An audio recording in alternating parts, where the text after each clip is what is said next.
नमस्कार, आपका स्वागत है। और यूएस फेड की सख्ती का असर अब बुलियन बाजार पर दिखने लगा है। एमसीएक्स और कॉमेक्स दोनों पर चांदी की कीमतों में दबाव है, लेकिन कीमतें कम होने के कारण देश में चांदी का एक्सपोर्ट यहां पर बढ़ा है। तो आने वाले दिनों में कैसी रहेगी चांदी की चाल, देश में कैसी हो सकती है चांदी की मांग, इन सब मुद्दों पर बात करने के लिए आज हमारे साथ हैं मोतीलाल ओसवाल के head of commodities Kishore Narne, foresight bullion India के founder Viraj Didwania, metal focus के principal consultant South Asia Chirag Sheth और आम्रपाली गुजरात के सीईओ चिराग ठक्कर। अच्छी खासी उठापटक यहाँ पर हमने चांदी के भाव में आते हुए देखी है और आप सबसे यही एक सवाल सबसे पहले तो रहेगा कि आने वाले समय में क्या फैक्टर्स, फंडामेंटल्स यहाँ पर देखने चाहिए और चांदी के प्राइसेस का आउटलुक अब यहाँ से क्या रह सकता है। किशोर, आपसे ही शुरू करेंगे। और चाहे वो जनवरी था या फरवरी या फिर मार्च की शुरुआत, हमने किसी भी महीने में चांदी को यहाँ पर बहुत अच्छे से परफॉर्म करते हुए नहीं देखा। एक्चुअली चांदी यहां पर अंडर परफॉर्म ही करी है और अब तो हमने $20 के स्तर भी इस हफ्ते में टूटते हुए देखे हैं। कैसे देखते हैं आप प्राइसेस और आगे जाते हुए किन फैक्टर्स पे आप ध्यान रखेंगे? मनीषा, आई थिंक यहाँ पे ओवरऑल फैक्टर्स एंड आउटलुक थोड़ा कॉन्ट्राडिक्टरी चल रहा है फिलहाल के लिए। एंड सिल्वर का अगर देखें तो पिछले 2 साल में 2021-22 दोनों साल में कुछ खास परफॉर्मेंस दिया नहीं है। उससे पहले अगर आपको 2019 और 2020 का देखेंगे, उस हिसाब से जो रिटर्न्स दिया थे, आई थिंक 2019 में 21% का रिटर्न दिया था। उसके बाद अराउंड 45-46% बढ़ गया था सिल्वर। उस हिसाब से अगर देखेगा तो लास्ट 2 साल से थोड़ा सा सुस्त रहा, number one. Number two, fundamental factors जो है, जो स्पेशली जो सिल्वर में 40% ही आपको अलग अलग तरीके का कंजम्पशन या कंज्यूमर डिमांड या इन्वेस्टर डिमांड बोल दीजिए, आपको बार या यूटेंसिल्स या सिल्वर ज्वेलरी हो गया, वो सब 30-40% रहेगा। 60% तो एक्चुअली इंडस्ट्रियल डिमांड है। वहां पे बहुत बड़ा बदलाव दिख रहे हैं। ग्रीन टेक्नोलॉजी के ऊपर ग्लोबल इन्वेस्टमेंट्स जा रहे हैं। ग्रीन टेक्नोलॉजी में सिल्वर का बहुत ही बड़ा महत्वपूर्ण हिस्सा है। वहां पे इधर सोलर पैनल्स और देख लीजिए या ईवीस देख लीजिए, कि जहाँ पे नॉर्मल व्हीकल में अगर आप इवन हाइब्रिड व्हीकल भी पकड़ लीजिए तो वहाँ पे 25-30 ग्राम का जो सिल्वर यूज होता है पर व्हीकल, जहाँ पे ईवी में 50-60 ग्राम के आसपास का यूज हो जाता है। सो जहाँ पे जो जंप आ रहा है वो कंजम्पशन साइड जंप आ रहा है और उस हिसाब से डिमांड बढ़ने वाला है।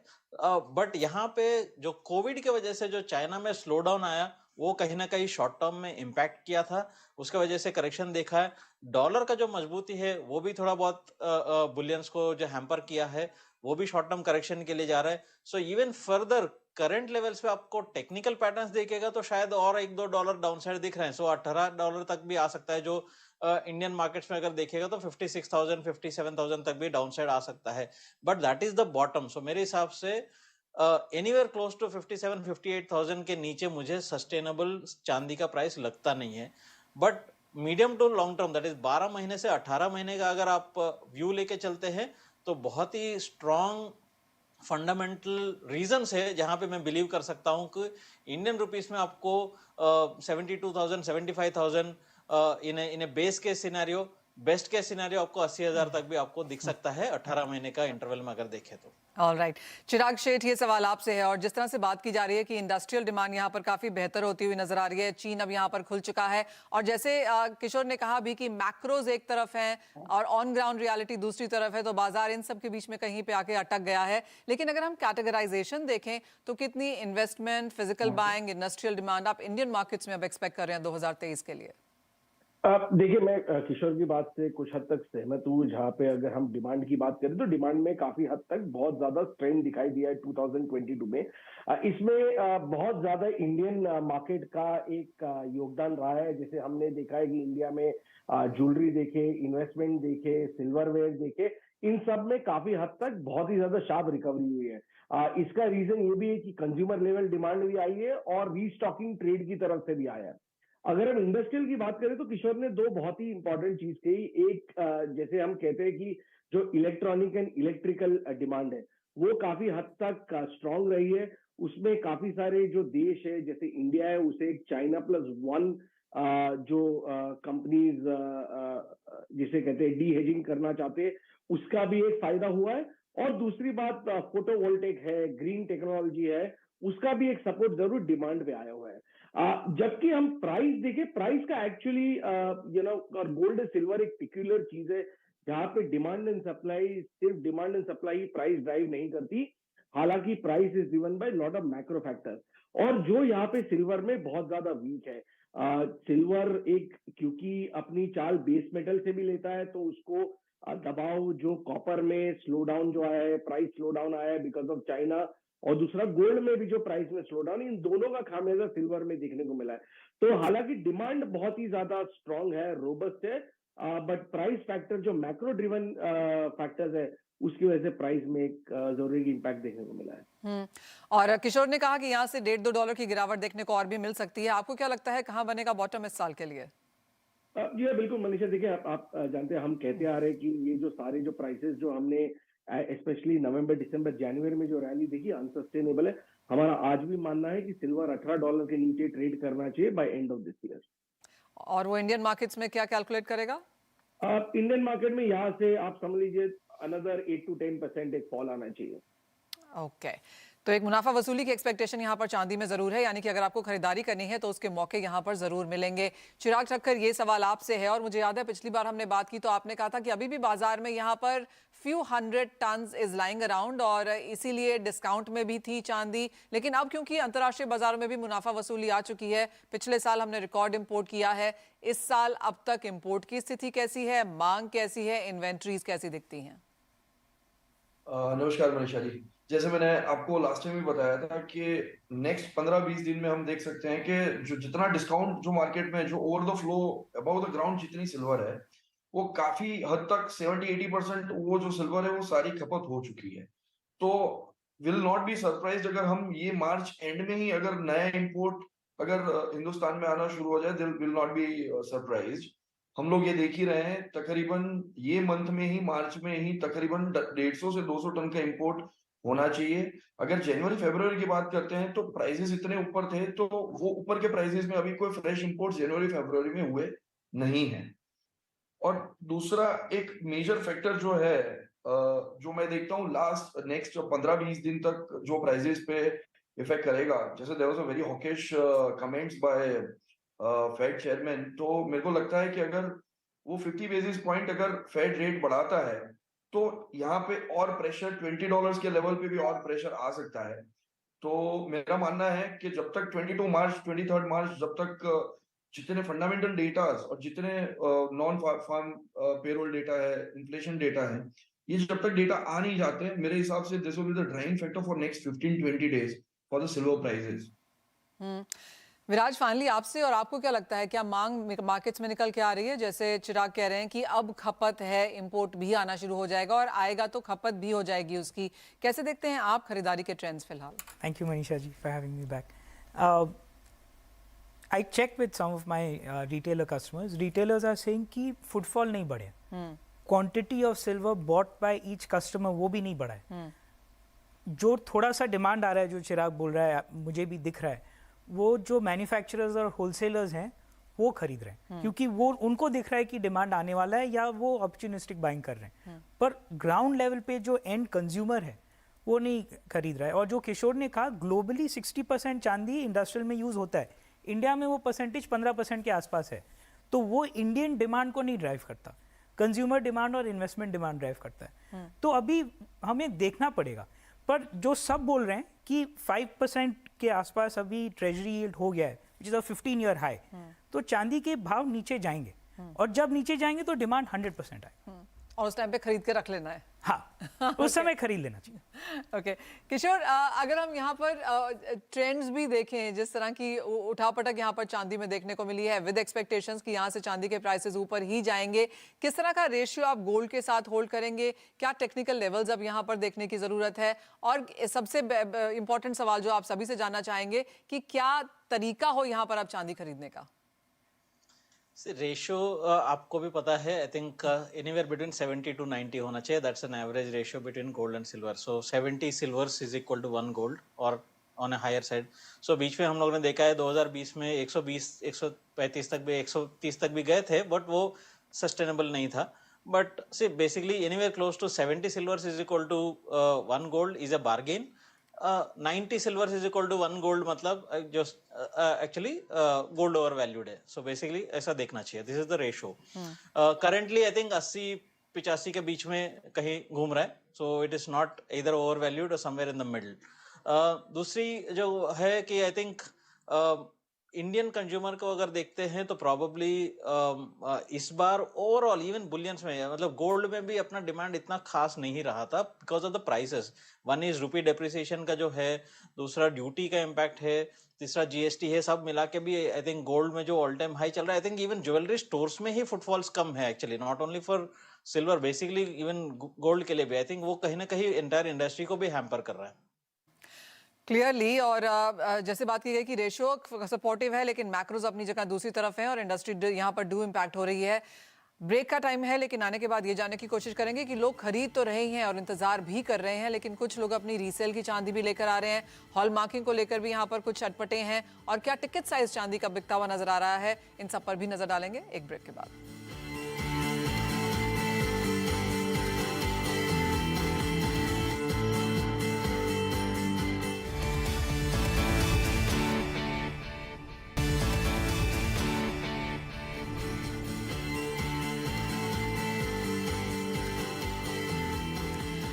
आपका स्वागत है. और चांदी ऑफ कोर्स एक छोटी कमोडिटी है, वॉलेटाइल है, लेकिन इंडियन मार्केट्स में पिछले साल हमने अच्छी खासे इंपोर्ट्स आते हुए देखे हैं. और अगर हम रूरल इंडिया की बात करें तो यहाँ पर चांदी की खपत बहुत ज्यादा होती है. और अब तो सामने इंडस्ट्रियल सेक्टर भी है, तो पूरे साल यहाँ पर चांदी चलती रहती है. अब इसे किसी फेस्टिवल या ऑस्पिशियस दिनों का भी इंतजार नहीं है. ये एक ऐसी कमोडिटी बन चुकी है जो पूरे साल डिमांड, सप्लाई और मूवमेंट में रहती है.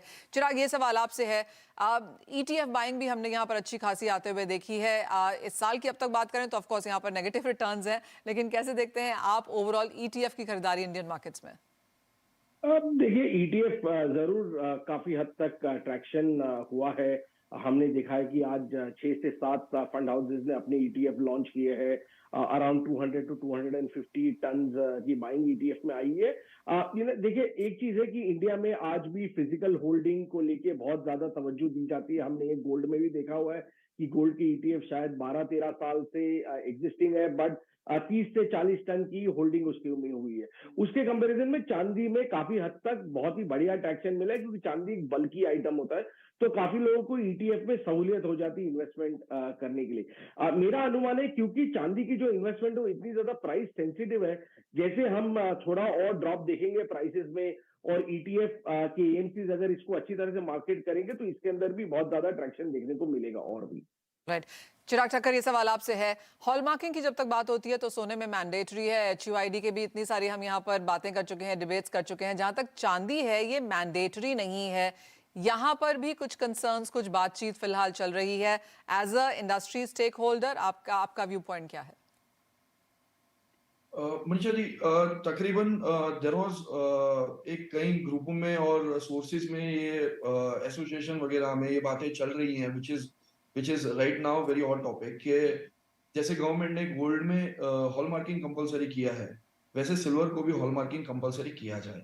और बाय द टाइम जब तक वो मार्केट में आता है तब तक, जैसे चिराग जी ने बताया, ETF और digital silver this are the best platforms जहां पे आप आपका सिल्वर बाय कर सकते हैं, जहां पे आप SIP भी कर सकते हैं. और वैसे चांदी इज अ बल्की आइटम. अगर मान लो किसी ने अगर 5 किलो भी इन्वेस्ट किया है या 10 किलो किया है, 25 किलो किया है, तो धीरे धीरे करके अगर उसको बढ़ा के एक साथ उसका अगर डिलीवरी भी लेना है, तो ये जितने सारे डिजिटल प्लेटफॉर्म्स हैं, यहाँ पे छोटे छोटे जो इन्वेस्टर्स हैं उनकी मांग बहुत बढ़ के आती दिख रही है.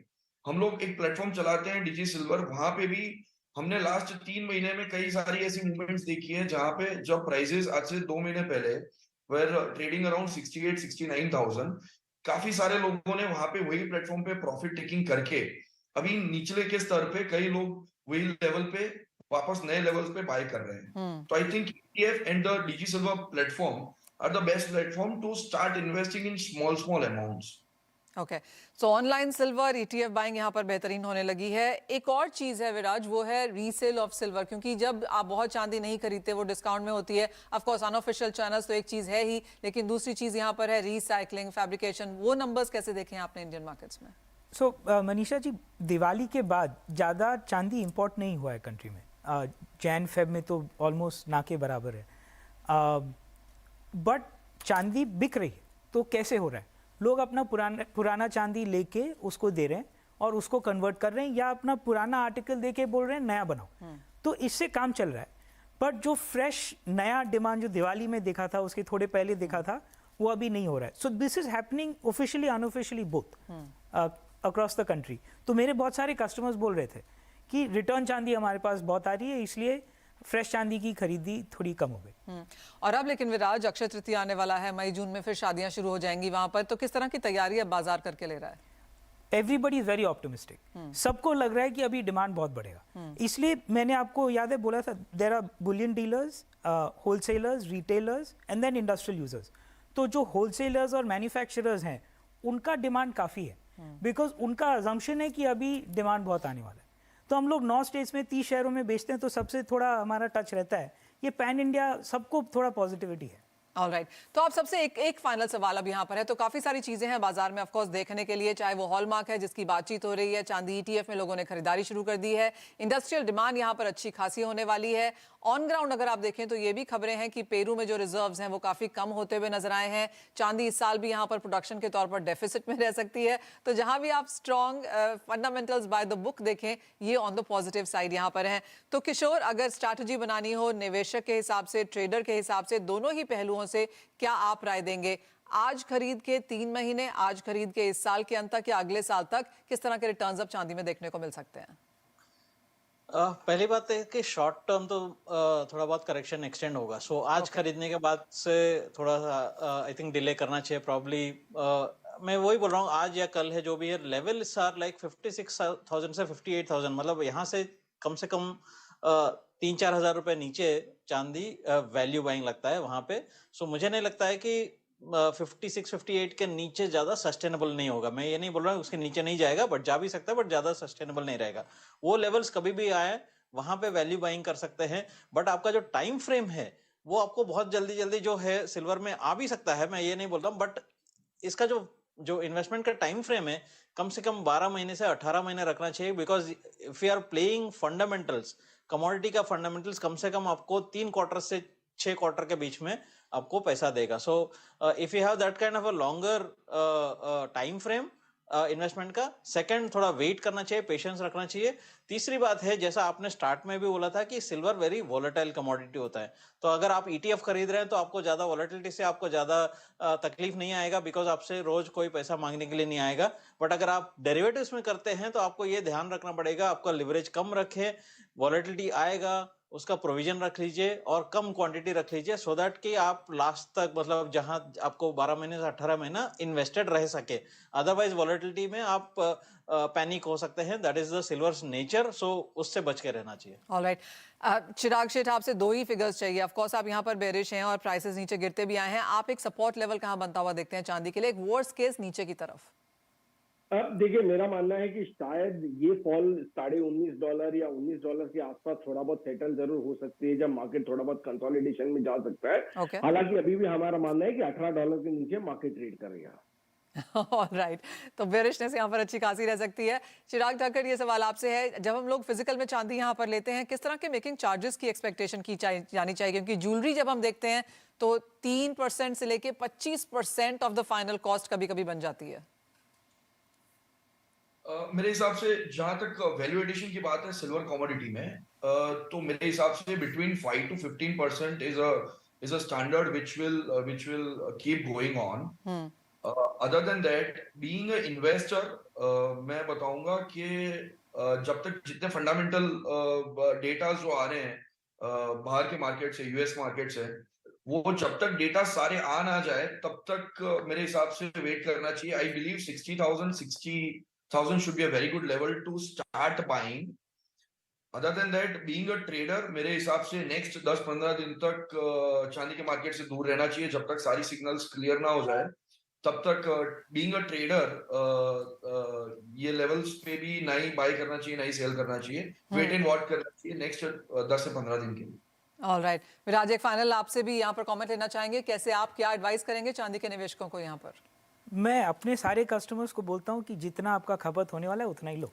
चांदी बहुत वॉलेटाइल है, बट जैसे सब बोल रहे हैं वेट फॉर द बॉटम, जो आएगा अभी कुछ महीनों में, and then buy. All right, तो ये कोई नहीं आपसे कह रहा है कि आप बाजार में निवेश ना करें या फिर इन स्तरों पर खरीदें, डिप का इंतजार जरूर करें। ये सभी यहाँ पर एक्सपर्ट्स का मानना है और यहाँ से भी करीबन 3-4 हज़ार रुपए चांदी गिर सकती है, वहां पर खरीदें। साल के अंत तक, अगले साल तक चांदी यहाँ पर बुलिश रहने की आगे जाकर उम्मीद भी है।